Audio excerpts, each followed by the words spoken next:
just assuming he's good at something, but now, yeah. Okay. Go live. I assume it is now live. I will angle this a little bit. Do. I will stop that thing. There are already 3 people watching this. Yeah, okay. One of them's me, gonna tell everyone else to go away. Yeah. Up Marantz. Can't forget the Marantz. Nope. Which, because it's old, it takes a long time to boot. What? Like longer than before? It's no, it's because I have a 64 gigabyte as a card in there, and it was designed for like. So it's not any slower than it used to be. No, it just takes like 12 to 20 seconds to boot with a big card because it expects like 4 gigabytes as the maximum size. It'll work with other sizes, but it doesn't expect it. I'm actually kind of impressed that it does just work with the big ones. Because my old camera wouldn't work. If you put a big SD card in it, it just wouldn't work. Couldn't write to I mean, it. as long as it's using a file system that supports that size, it'll Yep. be fine. Right. All right. It's Thursday, August 15th, 2019. I'm Rim. I'm Scott. And this is Geek Nights. Tonight, we are talking about fruit. And your microphone's quiet and shitty again. Mm-hmm. I ordered another one, and once it comes, I'm going to get this one looked at. The cable again? No, because I did a bunch of tests and swapped the cables. It's the micro. I even went back to the old point. The microphone is the only factor. All right, whatever. Futzing with it seemed to make it work again. Mm-hmm. Futzing makes me feel good. Uh-huh. Dee dee. Got an opening bit?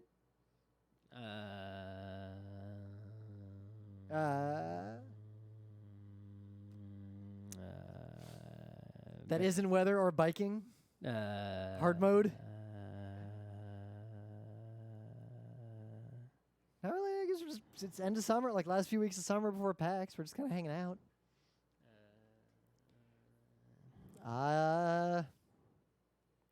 We can just get right into it. It's Thursday. There's no opening bit. You don't have anything? Nah, what? I'm talking about Overwatch. Hard mode for Rim. Don't talk about Overwatch, biking, the weather, or annoying people you ran into in the street in New York City. I guess I have a really crummy opening bit. That's none of those things. Crummy opening bit. Ooh. It's not a bit, you know. It's normally not opening bit quality. Yeah. All right, go for it. All right. So my company, right, when I first got there, like over a year ago, Yeah. they were in this office. It was like, above a place where a store would usually go, right? But it, pretty big. But it was filling rapidly because they keep hiring people like crazy. So they got a space that's it's not like a WeWork, but it's basically like similar-ish, right? You rent a space from another place that's actually renting the space. And they put another team in there, but then a new manager came in and they did some stuff. So now my team has been in there all year, basically. And the company was like, yeah, this is a problem. And they've been working on getting a new space. So at the end of the month, we're going to move to a new space. Basically, they're moving while I'm at PAX. And when I come back from PAX, I'll go to this new office. Yep. I remember way back, my old company, we moved to the fashion district. Mm-hmm. And we went to a nice building from the kind of crappy building we used to have downtown. Yeah, so they got like 2 whole floors at the top of this building. It's, Yep. So there's a few issues, right? So good. I mean, going to the new building, good in general, right? Slightly bad news. When I moved to where I live now over 10 years ago, because I was working in an office, and right outside the office was the yellow train. And I said, well, better get an apartment near a yellow train so I can just go straight to work. Funny, similar thing. When I moved here, like not too long after you moved here, I worked next to Grand Central, right on the purple train. Yeah. So I moved to an apartment that was also on the purple train. Yep. And then I changed jobs and had to work way downtown to take the fucking yellow train. Yeah, so anyway. But now I work back next in the exact same place with the purple train again. So the place I work now, also yellow train. And the temporary place they put us in this year, also yellow train.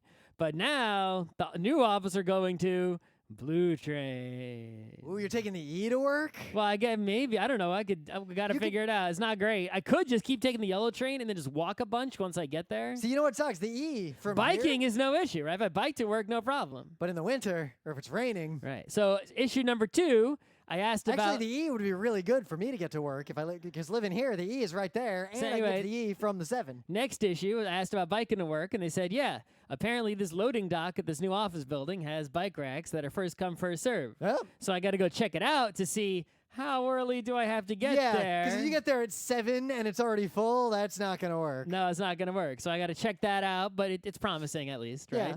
So issue number 3, when I got there, and to the in the previous office, right, the one that's too full. Yeah. They had real shitty chairs.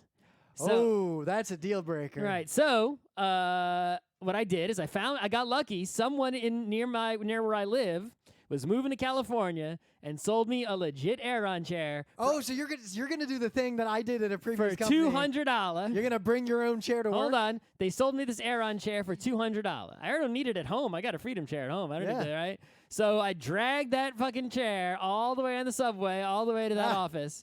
And then when they moved us to the temporary office this year, I dragged my chair over there where there's also shitty chairs, right? So they told us, they're doing like a company's, when companies move, they always do a thing where they put a box on your desk. You fill the box. You can't put more stuff in the box than fits, right? And then they bring it to the new office. So I've done this 3 times in my current job, just moving between It's floors. always the same. I've been doing this to just move between floors of the same building. Yeah, and you show up at your new desk on the new day, and all your stuff is there. Yep. And that's how it works when you're a company that moves, right? But I'm like, hey, how do I get my chair to get moved to this new place? Right?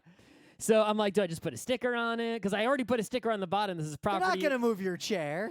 So I'm like, I really don't want to drag it, right? And so I asked, and they said, yeah, in the new office, we got these really great chairs, and if you don't have a medical reason, bring your chair home. And I'm like,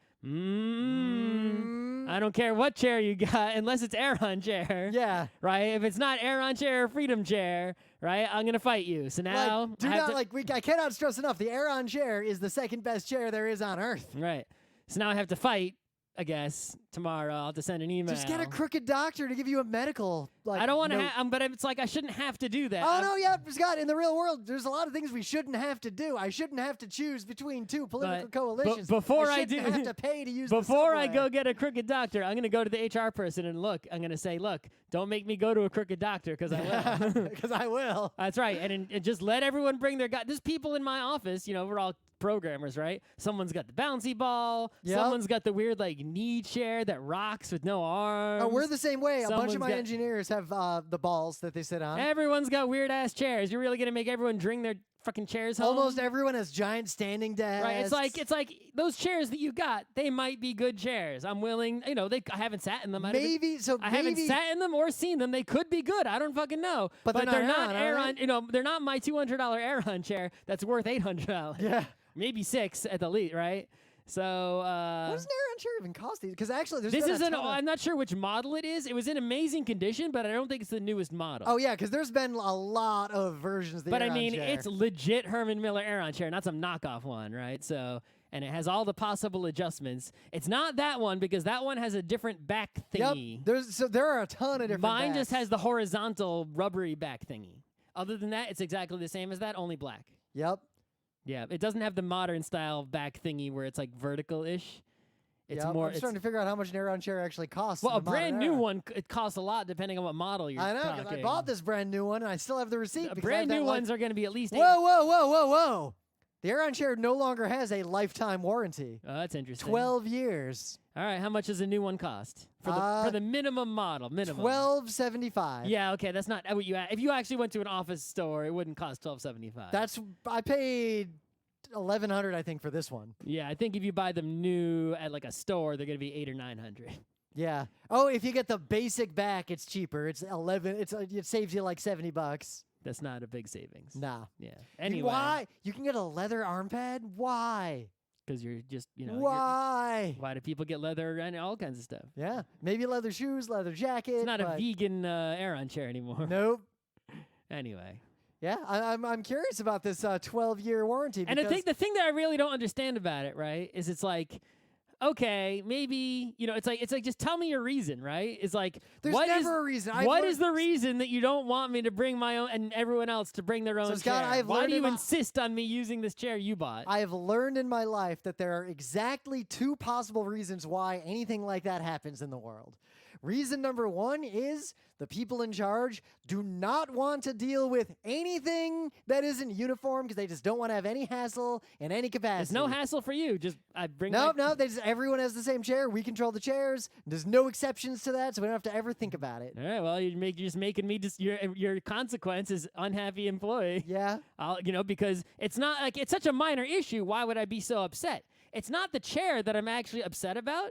I'm upset that the company makes a big deal about such a minor issue. They can't just say yes, right? The fact that they're going to be such sticklers about something so minor is what makes me upset, not actually sitting in that other chair, which would probably actually be a fine chair. So, Scott, if you worked in more in more companies over your career, you'll find that most places are way worse than that. That's why I don't work in most places. Yep, because reason number 2 is someone made an arbitrary decision and no one who has decision-making power is willing to make a different arbitrary decision. They want to defer to someone else, and everyone will collectively defer to the last person in power who made an arbitrary decision. Well, the last time... The reason I make so much money is that I am very willing to make incredibly capricious and arbitrary decisions very quickly. Well, they may not be right. When I got to this company, they had that policy of like, sick day. If you're sick, if you take a sick day, you lose a vacation day. Yep. And then I complained, and then they changed it. So, to their credit, that has been different than every other place I've ever worked. Yep. And they've also been very open,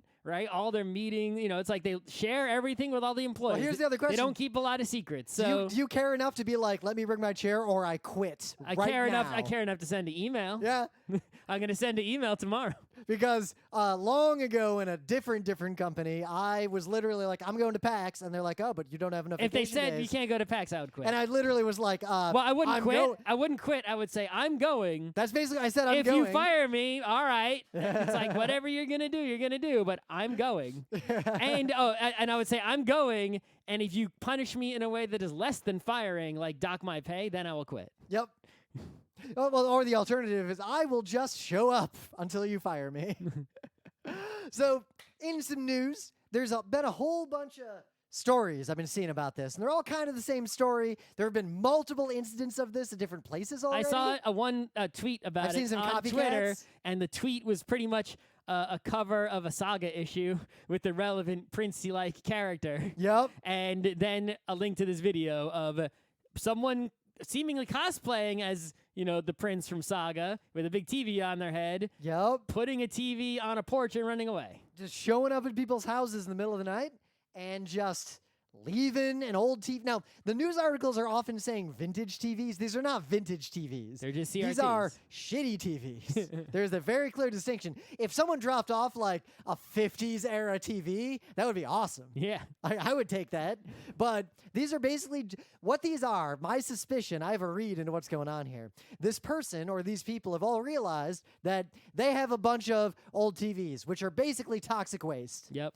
Old CRTs are filled with dangerous, toxic shit. It's difficult to throw them away. It's often expensive to throw them away. They can't be recycled. Like, right. I mean, it depends on where you live, right? So, for example, in New York, you could bring them to the safe disposal. Yeah, once a year. Right. And where my mom lives in Connecticut, you can drive to the transfer station and put them there in a special place. But they're generally difficult to get rid of if you have a lot of them, especially if you're like commercial. Like if you're a commercial business, you can't go to either of those disposal places, right? Yep. Also, if the TVs are not good quality CRTs, no one wants them. If they are good quality, maybe some Smash Brothers players who have GameCubes would want them. Yep. But they only want them if they work really well and are good. So it's like odds are most CRTs you have are broken or bad. The very, very few are good and working. I remember trying to get rid of that 1974 color RCA. Yeah, a lot of arcade machines, actually, old arcade machines, it's like the boards all still work great or can be fixed, but it's like, well, the CRT's busted. I guess I had to, I can't play Dig Dug now. Yep. So I suspect that whoever is doing this very cleverly realized that if they make it look like a prank, they can basically just leave their toxic waste at people's houses this is just and totally get away with right. it. It's like, I'm not sure, we don't know what the real thing is going on here, but my immediate reaction was, oh, illegal dumping. Yeah. It's So, illegal I feel dumping. like, I should dress up as a book and just start leaving all my old books on people's porches in like outer Queens? Yeah, I don't know. Like, yeah. I mean, there's a place in Brooklyn-ish known as The Hole, which is Should like, we just rent a U-Haul, drive upstate? The and Hole dress is up a in very different dangerous costumes? place to go, but it's basically this triangle of land where people kind of live that floods a lot and isn't connected to any utilities really well and is a really bad place. Yeah. But maybe you could go dump your shit there. So, pretty sure that is the full extent of what is going on here. Yeah, but in the meantime, it is also, in addition to illegal dumping, helping them, the illegal dumpers, it has also provided the world with some great videos. Yep, like it is.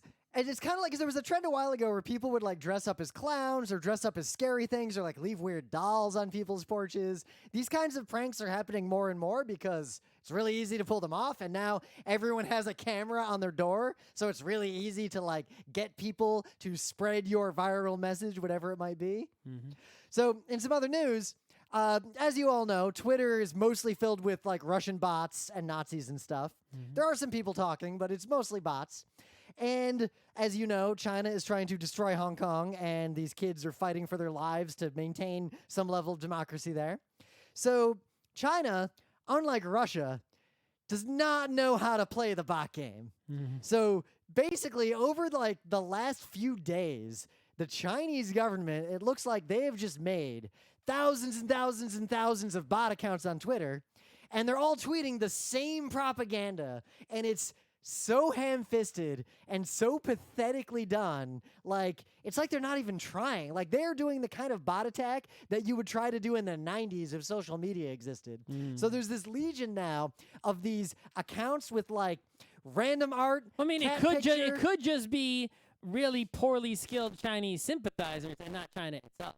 Yeah, I do doubt it, though. Right, like if you see in Australia, there were like some students who were pro-China who were getting rowdy, and I'm pretty confident, like I don't have obvious information. Oh, they're more like a standalone complex type situation? Right, I think that I think that they are just honestly, they're from China, they're Chinese, they're in Australia, and I think they're honestly just pro-China. Well, it would be like if some Trump people from America just went to France and got rowdy. It's like they're just legitimately nut No. jobs, However, right? I would make the counter argument that much like stochastic terrorism, that is simply stochastic memetics. Yes. That is second. But that is- the point is there is still a difference between that and an actual government explicit directive, like the CIA operation to overthrow a government or something. True, right? but then there's the weird gray line. Like, what about when the government just encourages people to do that, and then there's unrelated to the government entities that fund it, and there's a shadowy circle of money?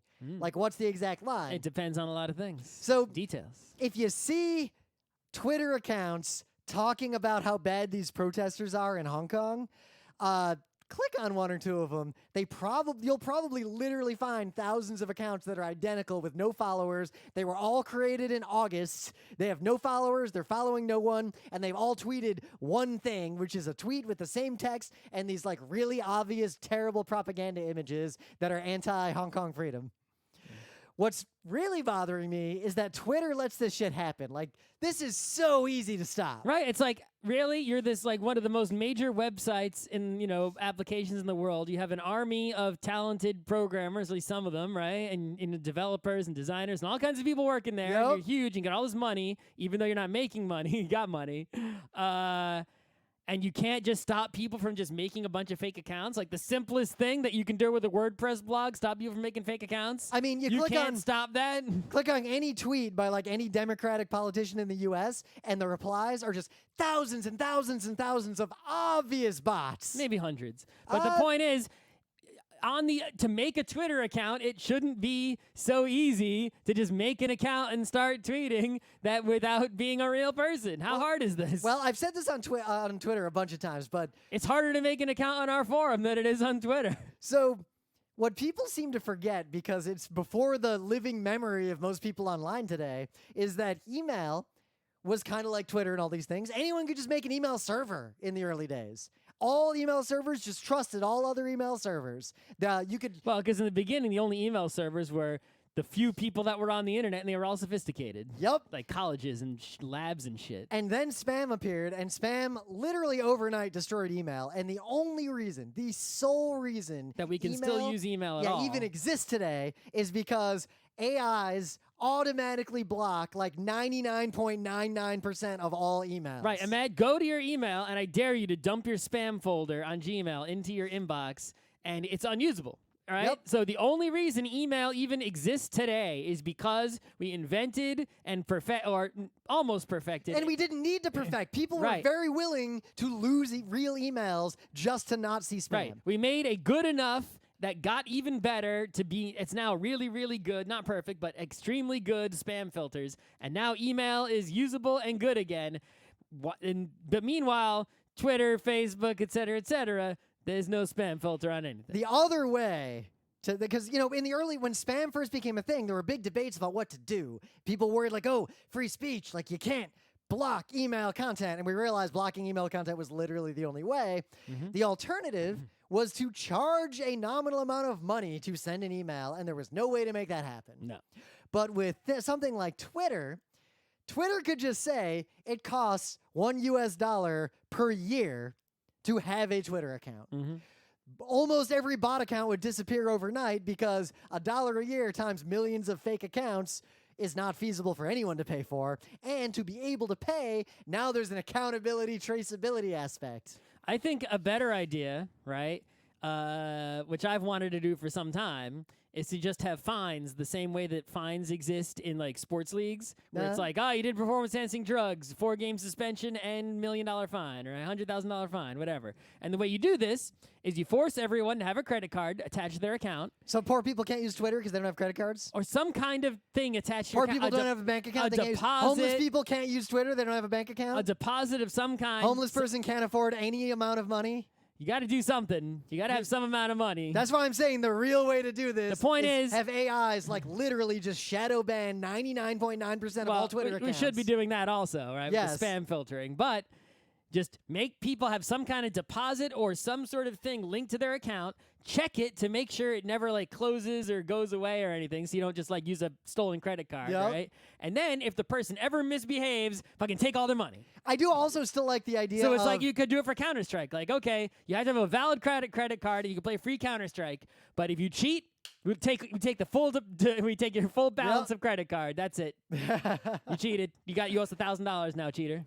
So the other even better, give that cheating money to all the people you cheated against. Ooh. That'll make people want to play and not cheat. Oh, did you see? I was going to save this news for Monday. But everyone who saw your spam, now you owe them all $1. Did you see all those kids who got fucking owned because all the Counter-Strike cheats on the internet are like really bad malware?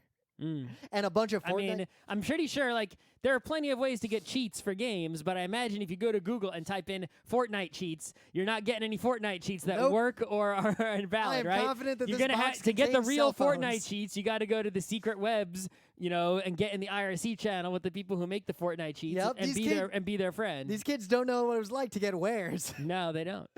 But I always think back to that idea we've had that we've never really tried to do anything with. Of you have a thing like Twitter that's invite only, and whoever invited you can cut you off if they want to. Well, they're responsible for you. Yeah, and if too many people you invited end up being pieces of shit, you get kicked off the network. Well, I think it's just you're responsible for the people under you, right? Yep. So if I invite you and you invite Joey Jojo and Joey Jojo invites his uncle and the uncle invites a Nazi, right? Joey Jojo's just, right, the uncle is responsible for getting rid of the Nazi. Yep. If he doesn't do it, Joey Jojo is responsible for getting rid of the uncle. Yep. If Joey Jojo doesn't do it, you're responsible for getting rid of Joey Jojo. And if you don't do it, I'm responsible for getting rid of you. Yep. So it's like you're basically under this pressure from the top of whoever invited you because they're vouching for your goodness on the network. And you basically, if you misbehave on the network, then you lose your standing. And if no one is vouching for you on the network, then you're out. Yep. And it's really good. The reason the system is good is because it solves this problem of prevent bots from joining en masse. Because, okay, Joey Jojo invites his uncle, the uncle invites a Nazi, the Nazi invites a bot network. you can just ban the Nazi and the whole bot network falls off. You don't need to like, figure out individually with some advanced AI or spam filter type stuff. Advanced AI though, you don't need advanced AI. Just have something that looks for anyone who tweets the hashtag I stand with Vic, and they're gone. But the point is, you can just drop huge numbers of accounts with like a single click really easily. And it's very hard for anyone to flood the network with bad viz. But what's funny about this China thing is that the Russian bots, like all these Russian bot accounts, have all this like almost normal looking activity that's scripted, and you really got to look at it to find the trend of like, oh, they try hard. Yeah, but China's like not even trying. Like literally, I don't know if China itself is doing it still. It's either China directly or China stochastically. It's one of those two. So, in some other news, YouTube is changing how copyright claims work. Well, sort of, right? So I didn't read this article at all. So the only way they're changing it is with regards to music, right? So the way it works now is, let's say you got a little bit of music in your YouTube video, right? Maybe a little, I don't know, a little Rolling Stone, maybe, right? Yep. So currently, if the Rolling Stones come along, they could be like, all right, take that shit out of your video, or we're going to put ads on your video and make money. And they can do that even if it's just like 2 seconds of the audio in the background of a 4-hour-long video. So what they're changing it to is it basically gives them two choices now, right? Choice number one is they can prevent you from making money on the video. Which, okay. But they can't make any money. That I like. Right? So it's basically like, okay, no more money for you, person who made the video with my music in it, but no money for me either. I didn't make this video. Oh, yeah, the article says this really well. Now, when a copyright claim is manually filed specifically for very short clips. Right, so it's only manual takedowns, not the automatic takedowns. Those are still the same, and it's only for short clips. There's going to be fewer choices. Choice one is no money for anybody on this video. And choice two is take the video down. Now, the problem is, the thinking behind this change is, all right, people who want to make money are incentivized to sort of go out and find any video with even a clip of their music in it and claim it so they can make a lot of money. Primarily because there's like disputing those claims, like if like a lot of my Utena videos have claims like that on them that I gave up on. There's a monetary incentive, like go out and claim every video that you can possibly claim, and you will make some money. And claim enough, and you'll make enough money. Just go and do it. There's also a disincentive from people who have legitimate fair use rights, like, say, me with Utena videos, to fight those claims, because those claims don't actually take your video down. You just lose ad revenue, and someone else is making money. But if you fight those claims, you could get a copyright strike. And you could lose your whole account. Yeah, so I could lose my whole GeekNights account by fighting one of those. So I usually don't Somehow fight those. YouTube does a good job of keeping people from making 1,000 accounts. How does that? Anyway, or at least you never see them, right? You just see the Nazis who made real accounts. Yep. real Nazis. Yeah. Not bot Nazis. Anyway, so the other option is to just take your video down. So the thinking is people will stop bothering with manual takedowns of short clips because they won't make money on it. There's no incentive for them to go do this manually. But the other thinking is like, yeah, people will probably just take down all these. There'll be more takedowns instead of letting videos be up with ads that go to the wrong person. This is the thing that everyone involved in this doesn't understand about these music companies. They would rather fucking just destroy you. Well, some of them would, right? Most of them, in my experience. Right. Well, I think they're really aggressive. Depends on the Japanese ones. They just want to take down everything. Yep. Right. Japan, like, it's interesting when I get Japanese claims against my videos. They never monetize. They just globally block instantly. Right. And actually, a lot of my YouTube videos are blocked in Japan, and I just gave up. Well, we just talked about Nintendo is aggressively going after videos that contain Nintendo music in them and trying to take them down, right? But, it's clearly, if you look at the evidence, that is a dumb strategy, right? Japan is a country with many people in it. Right? Yep. And has a lot of money and creates many things, both physical and artwork and otherwise, right? Yep. Yet kids ain't talking about J-pop these days. No. They're talking about K-pop. South Korea, a very tiny country that may actually, mathematically, people are concerned, this is not a joke, may run out of people because they're not making enough babies, right? Or they could allow more immigration. A minuscule country on the scale of things with way less stuff than Japan, right, has made a huge global impact, right, with music and our things that are popular worldwide, simply because there are many reasons, but the number one reason is they just let their shit spread. They just dump they're constantly uploading everything to YouTube. They're constantly letting all their TV shows be KBS, which is basically like the national TV station, right? They put most of their shows on YouTube with subtitles for free. Oh. It's just like they just do it worldwide. Everyone, please watch Korean TV with subtitles, and they just have been doing this for years and years and years, like almost 10 years, maybe even that long. I don't even know. Since 2012, when I started paying attention. All right? I know is almost and they become a every- global media phenomenon. And Japan still, to this day, is like, yeah, Nintendo, we're not going to release Mother 3 in the U.S. Well, it's like, Yep. oh, you're making a remake or whatever? Yeah, take that shit down. Oh, we're going to take down every live stream anyone's ever done of Zelda. Yeah, J-pop, we don't want anyone outside Japan to listen to that. Take all that down. No one's allowed to listen to J-pop unless they live in Japan. J-rock, nope, can't listen to it. Yep, Take it down. you can buy our $80 CD. Yes, buy an $80 CD or $50, $100 DVD. That's the only way you can watch any Japanese stuff. Subtitles, no, only on like this one service. No, not allowed.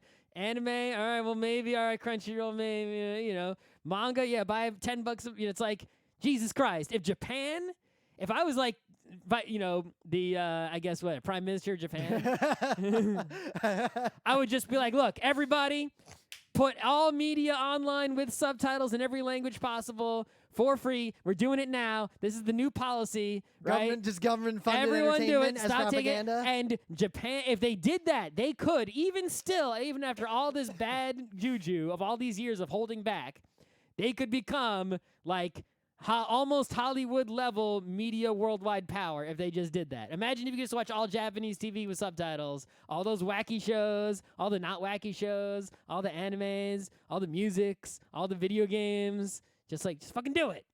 Jesus Christ. So there is a big problem with this change. Quote from the article: YouTubers themselves will have no say in the process. No, they never do. No, you can't even dispute these. Uh-huh. You cannot dispute these claims anymore. All right, so I mean, if you're trying to make money... So if I have a legitimate fair use video, I'm just fucked. Well, I mean, you can get your lawyer. Yeah, you have to get your lawyer, which... And I fight mean, YouTube. I can get my lawyer, and I might be able to win because these are pretty clear-cut cases, but... random live stream kid cannot afford a lawyer. No, I think if your video gets taken down, I feel like then you should be able to dispute. But if they're removing the dispute process for this particular kind of claim. Which is, that's BS. That's but if you BS. just get demonetized, right? You know, there's a lot. Well, if you just get demonetized, honestly, I don't care because you're not making enough money from YouTube to live. Well, even people who are making enough money from YouTube to live, I basically have no sympathy. Like, you know, people get all up in arms about that. Well, because that money comes from advertising, which is already unethical. Right, or YouTube Premium. But the point is like people, because YouTube started paying creators, which I guess they should or shouldn't depending on how you feel about it, right? It's like, you know, Twitter doesn't pay me for my fucking tweets. Facebook doesn't pay me for Facebook posts, right? Maybe we should nationalize YouTube and just make it the national video platform. That would be a good thing. But regardless, it's like you don't have some right to be paid for putting your content on voluntarily. Putting content on this other platform. It's like you put it there. It's like you're lucky that they're agreeing to pay you. Well, even right? worse. So if they decide not to pay you, I don't really think you have a lot of cause to complain. You're lucky that it's even possible to make a penny from that. Yeah, like people don't seem to remember that the fact that I can just upload videos to the internet is still crazy. Yeah, it's like you're lucky that they're even letting you do this. It's crazy, you know. It's like, but yeah. So demonetization, I have no, you know, sympathy. I think I think it's actually maybe a mistake to add any monetization to YouTube. And just, you know. No, they should have provided APIs for people who want to do whatever they're going to do to self-monetize, or... And then, if you want to self-monetize, you got to pay for the account. Yeah, or something. And you all share all the bandwidth and shit. Or you share revenue with YouTube. Or something like that. Something like that. But, well, we've talked about this before, and I don't want to derail it because the show... But if they take you down, there should be a way to complain. But there isn't, so we'll see how this goes. Yep. But it's time for... Things of the day. So, you know, I like weird internet shit. I like shit posting. Like, I just enjoy I enjoy consuming a certain type of shit posting on the internet, but like old school shit posting.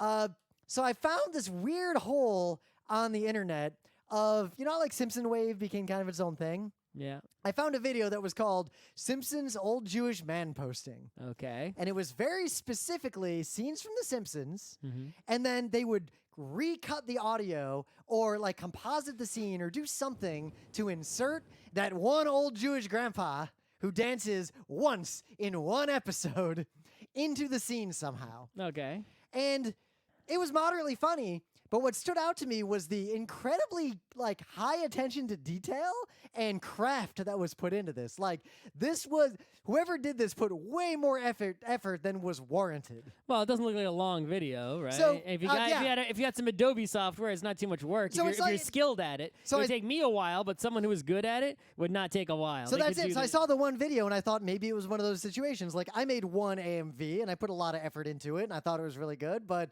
I only made one. I thought someone made this shit posting joke once. But then I saw Simpsons Old Jewish Man Man Posting 2 and 3. And then I found a ton of videos made by a bunch of different people that are different kinds of Simpsons something posting. And they haven't been taken down? They haven't been taken down, and they're all really, really like high production value for the type of content that it is. And they're way funnier than they should be, like way funnier. So I'm going to link to this one, and I want to find out if you think this is as funny as I think it is. So what do you got? So one of the original nerderies from even before the time of personal computers, before the time of video games, but even before the time of tabletop RPGs. You know, back in the day, if you were a nerd and the only things you had were maybe like miniatures, war games, like working on cars or something. Collecting Golden Age comic books. Yeah, something like that. And those people didn't even really collect comic books in the Golden Age. True, they too just much. read comic books. It was and threw 'em mostly just away. kids buying them and then throwing them out, right? Yeah. The collecting didn't happen until later, really, which is why Golden Age comic books are rare and valuable. Back in those days, the key nerdery, what we would have been doing if we were alive then, is model trains. Yep. Model trains is like one of the core nerderies. The word hacking comes from the MIT Model Train Club because somebody said that, I don't know how true the story is, but this story that's always told is that someone made a comment like, those train guys hacking away. Yeah. Right? Because when you're working on model trains, all the electronics are underneath the train board, right, where all the tracks are mounted, and there's a whole bunch of wires and shit under there. So you usually crawl under there and you hack away at all the, shit going on. I was really into this as a kid. I had a whole bunch of big hardcover books that were like this instructional guides on how to do the train stuff. I had an oval train. We had that came in a box. So we had some with HO some liquid smoke. We had a bunch of HO scale stuff, but that was just too small to work with and kind of a pain in the ass. We had a really old set of O scale, and I had one of those like triple track ones. Right. So like really it's old. like Gundams. If you do Gunpla, they always measure things and how big it is compared to how big a real Gundam would be. So in Japan, that giant Gundam, that's a 1-1 Gundam. That's how big a Gundam would be if it was real. Yep. And when you make Gundams at home, you're usually doing like 1/100, 1/133, which means it needs to be 100 or more times bigger than it is, and then it would be the size of a real Gundam. Model trains have that same sort of scaling, 1/number. Yep. It's like, yeah, if this was 10 times bigger, it would be the size of a real train. Well, we just looked up the one because there's like O and HO, and there's this whole Right, system. but they have a system of letters, so it's like OHO corresponds to numbers, right? So what was the one we looked up that's 1/5 scale? right, so Gundams sort of do something similar, but not exactly the same. Where like HG is 133, but so is RG, but MG and NG are 1/100, and like perfect grade of like 166 sometimes, really big ones, something like that. I don't remember the exact numbers, but yeah, trains have the same thing. So HO is one of the sizes of train that is standard, and usually if you're a train person, all the trains you get are in the same scale because then all your tracks work with the same, right? And then you get the trees. All your the right trains linked scale. together, right? Your trees won't be too big. The station that you build will be the right size. If you mix the stuff together, then it just doesn't work. Like you have a giant fucking tree, or your track will be too small. Right? You want to buy all the stuff you buy is in the same scale. I wonder. I gotta see if I can find someone who does like really advanced craft in model trains, but does it all in the wrong fucked up scale so it looks weird and dystopian. Anyway, and broken. my thing of the day is a train video, and this person in the HO scale train set. Is this Junji Ito? They made just not like the usual thing that people make with trains, which is like a fancy set with all sorts of finely crafted, towns and people and all. No, they didn't do any of that.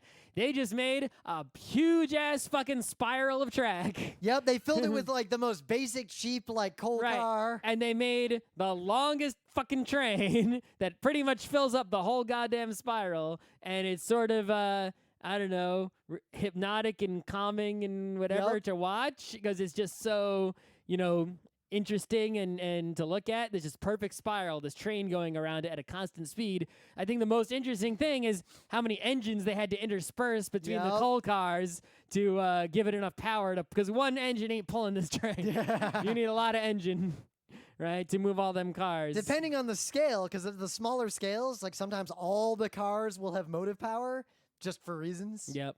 Depends. But this one looks like the trains themselves are motive and the cars are not. But yeah, if you look at the person's channel, what's their name? James Risner. James Risner. If you look at their channel, it is full of, similar kinds of videos going Hot on. Wheels Minecraft cars converted to HO scale. Long triple crown trailer train with HO scale. Yep, this is a train. This person is making channel. good stuff happen with HO scale trains that they clearly have a HO lot scale of. Tyco pulls long triple crown crane from ... There's a lot. This is the person who owns a lot of HO track and train and goes nuts with it. So This is a hobby that as a kid I always wanted to get into, and I'd make stuff and we had a little set. But as I got even a little bit older, it went from being really interesting to being terrifyingly boring. my friend's dad was big into it, in the 90s, early 2000s, and they had a huge setup in the basement and was part of like, old school mailing list forums with like AOL email stuff to talk to the other old guys who didn't know how to use technology. So I think he was doing bigger than HO scale though. In the meta moment, the GeekNights Book Club book is the first novel, The Tale of Genji. We will be live in Seattle real soon. Oh no! On Friday, August 30th. Bad news, summer coming to an end. Good news, Yep. PAX coming to a start. And then it's PAX followed by PAX and PAX. Yeah, I have some news. I actually just booked my travel to PAX Unplugged. If you are going to PAX West to see or not see us in 2019 in a few weeks, make sure you go and read. There are lots of changes logistically to PAX West. They have added a ton of bullshit security The theater most notable- that's going to really fuck up your the day. most notable of which is a bunch of bullshit security and the consolidation of all tabletop stuff into the Hyatt Regency. Meaning, we're going to be in the Hyatt for almost the entire con. That is right. Make sure you figure this stuff out before you go, whether you or not you are a PAX veteran, to get your shit together. I'm a little sad because, like, a lot of my nostalgia of PAX is just memories of being in the WSCC in that tabletop area with the good small rooms that were quiet. Yep. And now I'm literally only going to go into the WSCC once Yep. to do the Expo Hall video thing, and then maybe literally that'll be the only time I go in. Mm-hmm. That also means I probably won't go to that bodega because there's no reason to go to that bodega unless you're in the WSCC. Yep. So- We'll see. Yeah.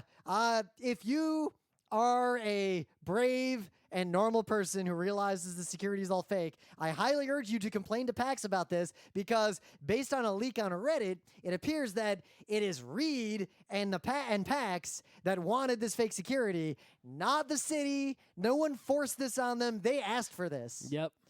Which is a narrative that people have tried to argue the opposite, and we seem to have evidence that it is in fact Reed wanted this. Unlike, say, Boston, where Boston forced it on conventions who did not want it. Mm-hmm. Thankfully, MagFest has none of this nonsense, Yep.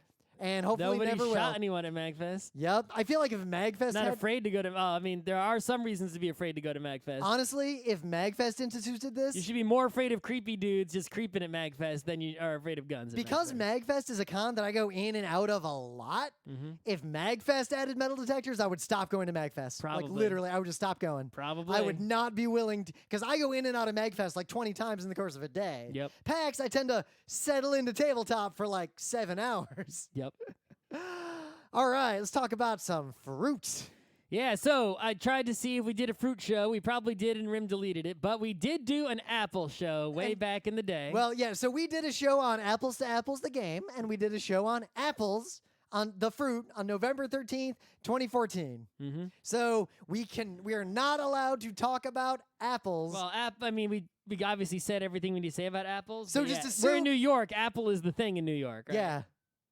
And part of the reason why we're doing this show is that, one, people seem to really like it when we do like food episodes. That's just like people love that. And two, Scott did not want to do any of my other show ideas, which include such things as let's rank American cities from best to worst. I haven't been to that many. Let's talk about when you should call the cops versus when you almost shouldn't. never. Let's talk about being stolen from, because I've had things stolen from me recently. All right. Locks. You had your shit stolen? I feel like we could do a whole show just on cured fish.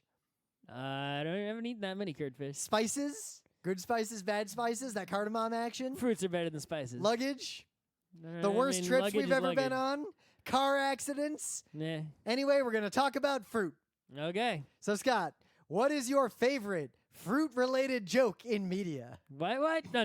Let's talk about the actual fruits that you eat, right? Melons, stone fruits. All right. So I got to get this out of the way because we have argued a lot. I on gotta this show. say, I gotta say something in general about all fruits, right? All right. It applies even to apple. I think Not allowed to talk about apple, son. a lot of people out there, right, are have opinions. They like some fruits, they don't like others, right? The thing is, just about every fruit is delicious except for a few.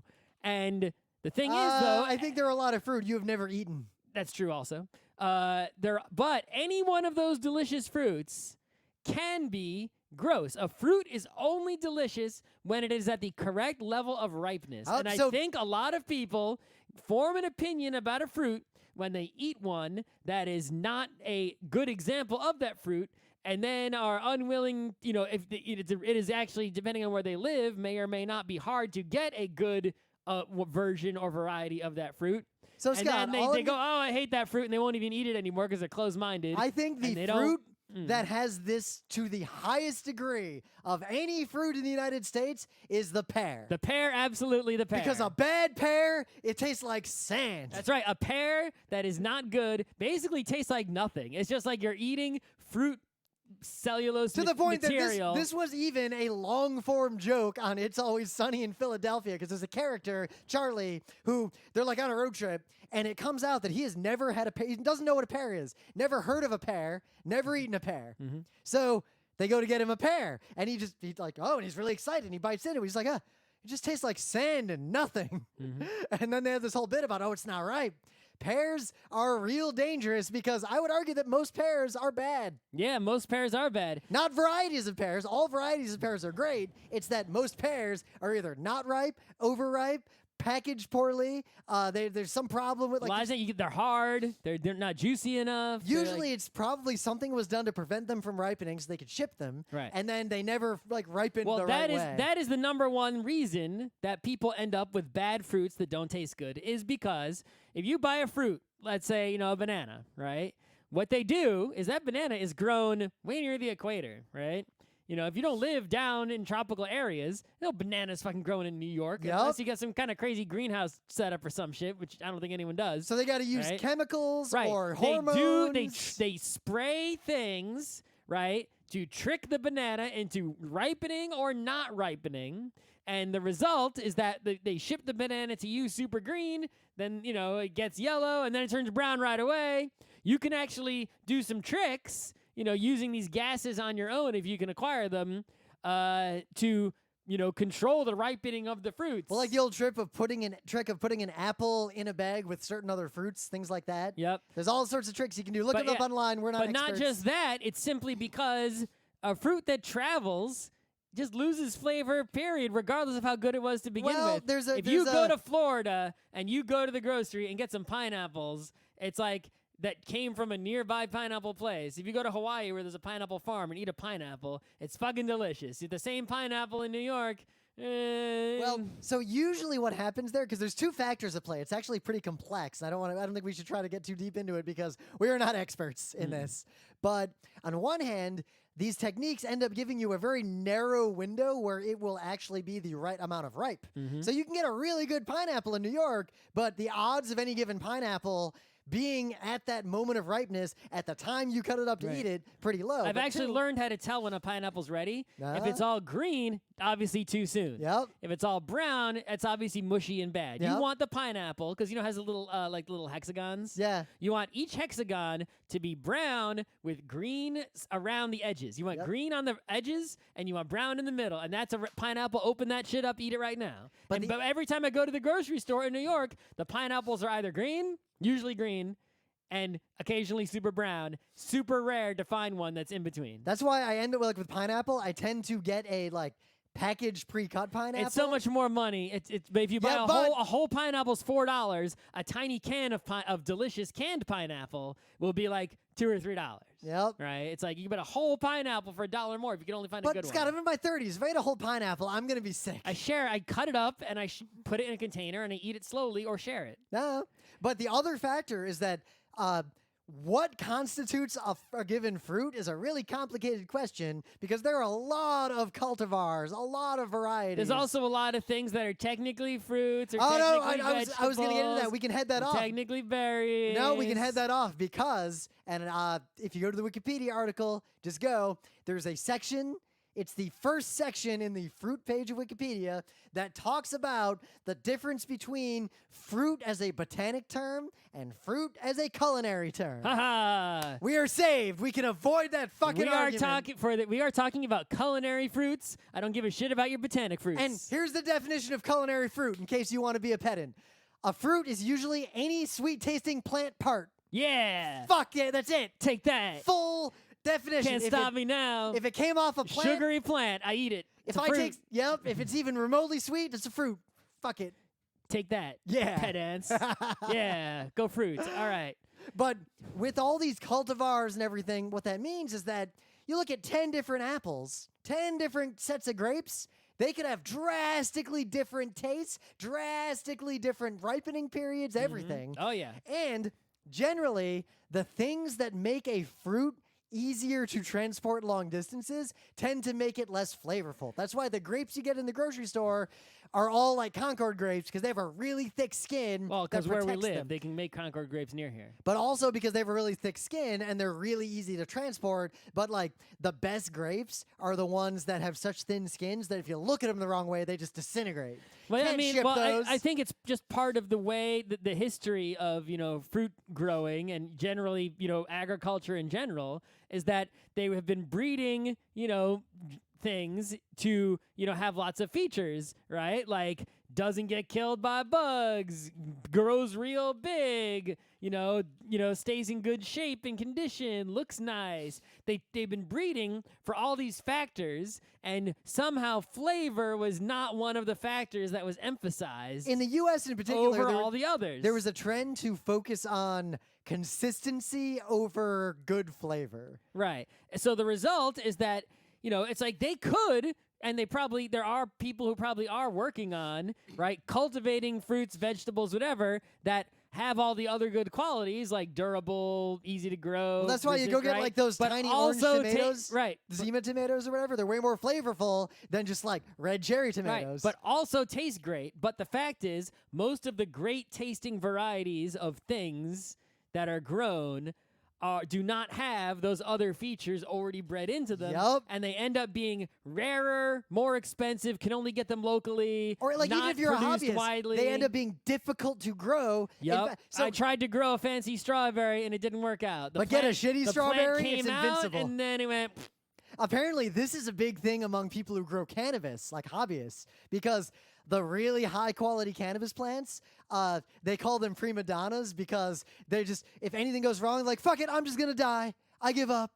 But if you get a shitty cannabis plant, it's just invincible. It's like a But the weed. weed it makes is crappy. Yeah, the weed it makes is crappy. Like you don't want that weed. Fruits are the same way. I think all agriculture is the same. Yep, that's just how it goes. All right. At least in Because- terms of things we're eating. Well, because remember, or the plant, consuming. well, like potatoes. We bred potatoes to be less poisonous so we can eat them, but that makes them prone to being eaten by other animals and bugs and stuff. If you go in the wild and dig up like a random potato out in the woods, it'll probably fucking kill you. I thought that was a rumor. No, wild potatoes are dangerous as shit. Anyway. Lots of wild, like things that look like carrots in the wild can be very toxic as well. Lots of wild, or the worst are squashes. if your garden, if you're growing squashes in your garden, the kinds of squashes we eat tend to taste really good, but you need to do a lot of care to make them grow. All right, so worst possible fruit, grapefruit. Well, grapefruits are delicious. What the fuck's wrong with you? Grapefruit is the worst fruit. Grapefruit juice is my favorite juice now. All right, a grapefruit is,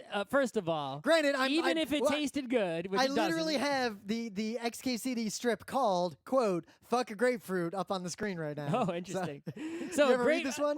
No, I haven't. Okay, I'll talk about this chart in a minute because it's important. So a grapefruit, right? Here's all the problems with a grapefruit. Number one, it tastes bad. It tastes delicious. It is sour GeekNights in is a over. bad way. It is sour in a wonderful way. I could eat a lemon. I could eat a lime. Just But a grapefruit is just like it's like acid. It's like burning nasty Scott, acid. I think like battery acid. I think I could eat an entire grapefruit before you could eat an entire lemon. All right. So second problem with grapefruit, right, is that it's kind of big. It's like an orange is a good size. I could eat a whole orange. Scott, but it depends on the Eat a orange. whole- There are oranges that are as big as grapefruits. You don't want to eat those. Look like a navel orange. A navel orange, I can eat a whole navel orange. There's some grapefruits are about that size. Yeah, grapefruits are too big. You can't eat the whole grapefruit. Usually end up chopping it in half, and the other half goes in the fridge. It gets even more sour, right?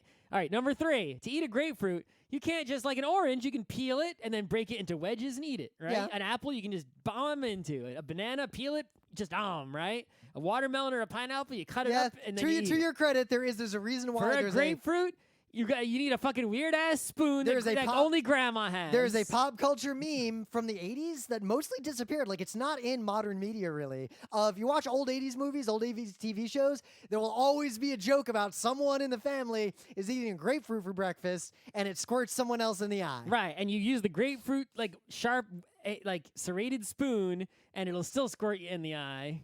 Right, which is the thing that really happens. You need a special spoon for this fucking fruit, and only grandma has one. All right, so Scott, I'm gonna almost agree with you. We are talking about fruit. We are not talking about fruit juice because, and this gets me to this chart, fruit juice removes, like, there are fruits that are a pain in the ass to eat or prepare. That being I'm looking said, at you, prickly pear. that being Fuck said, you, prickly pear. one You are the most time- delicious fruit, and I will never try to prepare you again in my life. That being said, one time I went and I bought some orange juice, and I didn't realize it was orange grapefruit juice, and it tasted like poison, and I threw it out. No, grapefruit juice is delicious. No. But I'll agree with you here.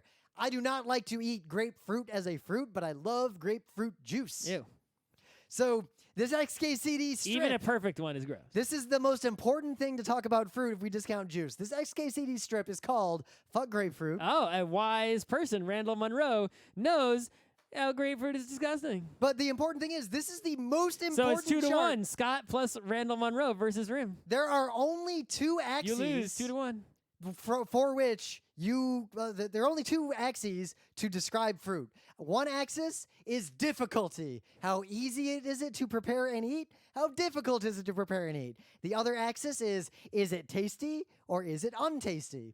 Case in point, seeded grapes, very tasty, but much more difficult to eat than seedless grapes. Seedless grapes, not as tasty, but so much easier to eat that most people prefer seedless grapes. Yeah.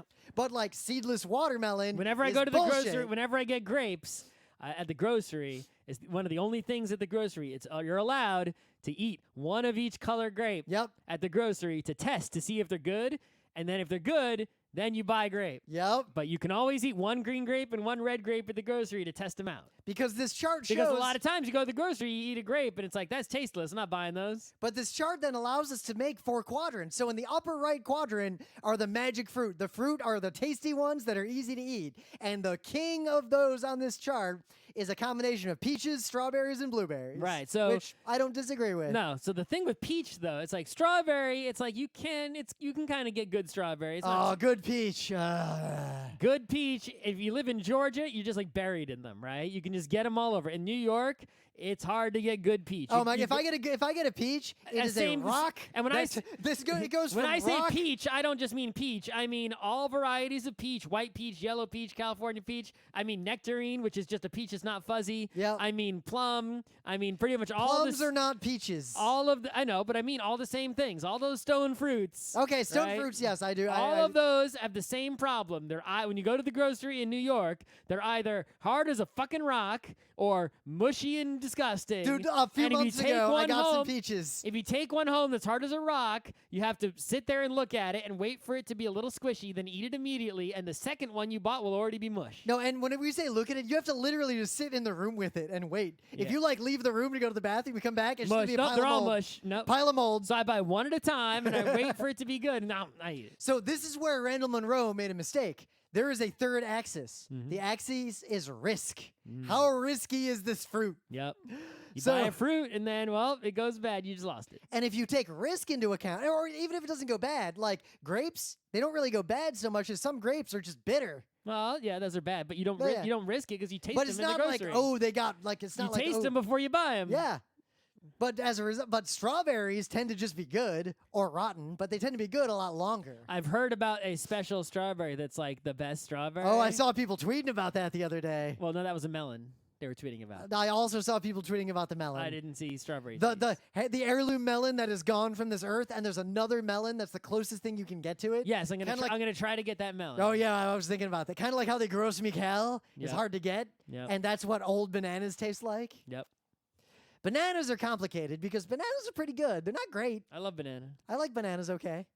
I actually prefer plantains, but that doesn't count as fruit It depends. because that is I something don't like you to cook. just eat a fucking plantain. No, because though. plantain is something you cook that is savory. It does not count because we were talking about botanical fruit.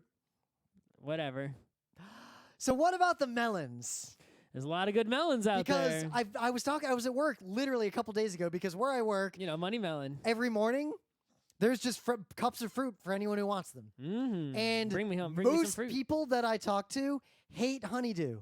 Okay. Like people don't like honeydew, and I don't understand why. Well, the money melon. I mean, honeydew the money melon is a great melon. but I that think is the problem is delicious. honeydew is like it's like pears. Most people have bad honeydews. They're kind That's of hard. also true. But I do think it is even a good honeydew, the flavor of the good honeydew is not powerful, right? It can be if you get a It's- really ripe one. Yes, but it's mostly a milder fruit. So when you eat it, even if it's it's like, all right, I taste delicious honeydew, but it's like, most honeydews are not the most delicious. No. They're often a little firm and tough. Not like they don't like Well, that's like the they pear. don't Most pears mush are bad. like say watermelon or even cantaloupe. But if you get a good honeydew, it's a strong flavor. It just melts in your mouth. It's Right. almost a Most little people have not slimy. had a good honeydew, and even the best honeydew, it's like, it's great. It's the money melon. I want it. I want to eat it. Yep. But it's just not like if it can put the best honeydew and the best cantaloupe and the best watermelon, the honeydew is less powerful. It's less Yeah. sweet. It's less delicious. It's less sugary. Watermelon is interesting because it doesn't have that strong a flavor either. But what I like about watermelon is I can just eat. Well, good And- watermelon has a strong flavor. Yeah, but you can eat as much. You can just eat watermelon forever. Well, it's mostly water. You Exactly. just gotta pee. That's why it's mushier than the honeydew. So which is I less... have an anecdote from when I was a young child. I was like 6 or 7 years old, maybe younger. I don't know.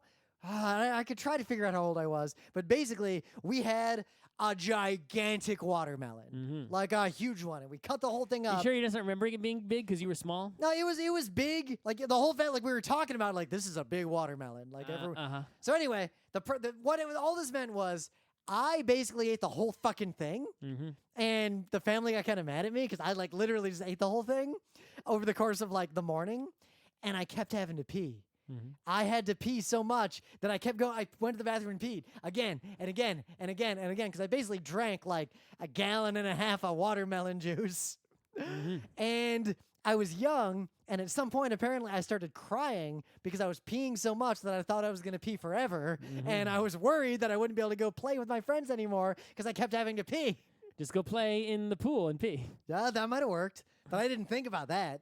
I was Go the play kid, in the ocean and pee. kid brain couldn't figure out that I should just go stay in the pool all day. Yeah.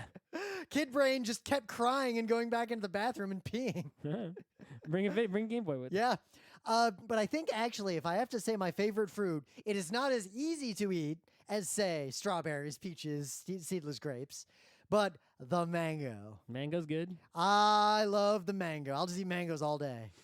The problem is the best mangoes are the ones you get right off a tree in a tropical place.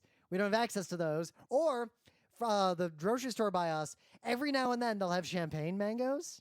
They're really good. They rot instantly. It's not like ripe. It's not like rock ripe bad. It's like if they're in the grocery store, they're always ripe, and they will be bad by the end of that day. So if you ever see champagne mangoes in the grocery store, just buy them and eat them all that night. It's hard for me to have a favorite fruit because it's like there's so many delicious fruits, and Yeah. I love whichever one is in season and high quality, right? It's like it's like I love fucking apple. It's apple season. I'm like, yeah, give me all the apple. But then it's like, if I'm sitting there in the summer and it's like, okay, here's an apple, and then here is, an in-season, like, fucking strawberry that's perfect. It's like, well, I don't want the fucking apple. Right? That is one thing. With fruit, I tend to eat seasonally, and I tend to avoid out-of-season fruit, even though I could get them. I live in New York. I can get any fruit I want, just about. If you spend enough money. Yeah. But even then, like, I tend to like to eat the things that are most in season. So, like, when it's blackberry season, I'm just eating blackberries. In the winter, I'm eating whatever fruits you can get in the winter. Another fruit I don't like is the cherry, right? So I love... What's wrong with you? Cherries are great. Every cherry is great. See, I love cherries. I like sour cherries. I like black cherries. No. So I first like of all, maraschino cherries. the red cherry that they put on like an ice cream sundae, that's disgusting. Those are so good. Those are the worst. Just put those in. Scott, you gotta get the good ones, the fancy one, the looks. Right. Then it's like, but cherry flavored stuff is great, right? Cherry like juice on stuff or like in stuff, like a cherry pie, that's great. I could eat that, right? No problem. That's Scott, have you ever delicious. had the Luxardo cherry? No. But maybe it's good. I don't know. The Luxardo cherry, it's basically like that The sweet... black cherry I can eat, right? We're talking about the red ones are the ones that I can't do. Why? They're so good. And it's like I can do them pretty much in any form, except I can't just eat them directly, right? So it's like even the red cherry, which I love the black cherry in all forms, right? But the red cherry, if you put it into some other form, I can eat it. But if it's just sitting there like Mario fucking 2, right, where it's just like two little... Oh, I'll eat those all day. Right? Just like, I can't eat that. Why not? No, I can't eat that. Like, what don't you like about them? I'm curious. It's just no good. What's not good about them? I don't know. Like, you can't articulate the specific thing that bothers you? No. That's okay. I just don't like it. Weird. Why? Okay. I'll give you a Luxardo cherry, and you can try one of these. I mean, that looks things. like a black cherry, so I probably love it. Yeah, but they're soaked in the sweet. Like, they're basically like the cherries you'd put on a sundae. They're just the fancy version of that. Okay. They're not cheap. It's only the only ones I don't like are the red ones in their unprocessed form. No. I do really like pomegranates, but they're too much of a pain in the ass. Yeah, I do pomegranate when someone else does the pain in the ass. If someone part. else does the pomegranating, I will eat the pomegranates, but I'm not willing to do the pomegranating myself anymore. Yep. Prickly pear is the same deal. Like, I'll just eat prickly pear, but someone else has to make it for me, and no one is willing to do that. Another fruit that I don't like that everyone else seems to love is the lychee. Lychee is delicious. It's got. In fact, someone just brought up the lychee in the live stream. Oh, interesting. Lychee's really good. Everyone else seems to love lychee, but I'm not into it. The thing is, the lychee is one of those fruits, kind of like pear. It tastes too much like a flower. I don't love like, Scott. And I you love, like to eat flowers. I'm like Homer Simpson. I'll just eat flowers. Rose water. I'll just drink it. Yeah, I don't eat flowers. Cherry. Just like get some concentrated violets. Oh my God, that stuff's delicious. Yeah, I don't do that. I will eat raw roses. Yeah, no, I won't do that. In fact, I am thinking about. I saw a good recipe to basically make roses and cook them into candies. All right. Not rose water, not like making rose candy the way you're thinking. Like basically putting sugar on roses and cooking them. Yeah, no, thank you. That stuff's delicious. That's a big part of Turkish cooking is the rose. Mm-hmm. But we're not talking about roses. We're not talking about flowers. It's all about fruits. And actually, we've gone on for over an hour, so I think we're talking about me going to eat some food. Oh, yeah, I'm hungry. Boop.